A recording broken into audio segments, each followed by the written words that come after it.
रामराव मंडळी, जय शिवराय.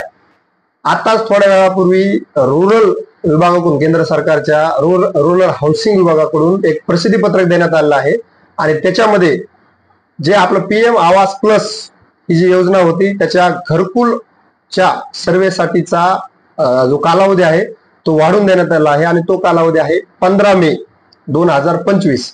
यापूर्वी 28 तारीख देण्यात आली होती, तदनंतर 30 तारीख देण्यात आली होती आणि आज शेवटचा दिवस होता.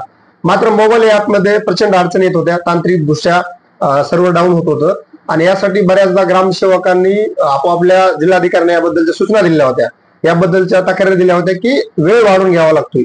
आणि ग्रामसेवकांनी जिल्हाधिकाऱ्यांनी आपल्या राज्य सरकारने याबद्दलची माहिती दिल्यानंतर विविध राज्य सरकारने केंद्र सरकारच्या रुरल हाऊसिंग विभागाकडे ज्या पद्धतीने तक्रारी दिल्या त्याची दखल घेऊन आता पीएम आवास प्लस या योजनेसाठीचा कालावधी वाढवून मिळालेला आहे. यामुळे ज्या ज्या लोकांना आतापर्यंत घरं नाहीत किंवा ज्यांच्याकडे पक्के घर नाहीत त्यांना घरकुलाच्या सर्वेसाठीचा वेळ मिळणार आहे आणि या सर्वेच्या माध्यमातून त्यांना घरकुल येणाऱ्या काळामध्ये नक्कीच मिळणार आहे. ही जी वेळ वाढवून मिळालेली आहे याची नोंद जे जे या गोष्टीसाठी पात्र गावकरी आहेत त्यांनी घ्यायची आहे आणि आपल्या घराची नोंदणी संबंधित ग्रामसेवकांकडे किंवा स्वतःही आपण सेल्फ सर्वे करू शकतो त्या पद्धतीने करून घ्यायचे आहे. धन्यवाद.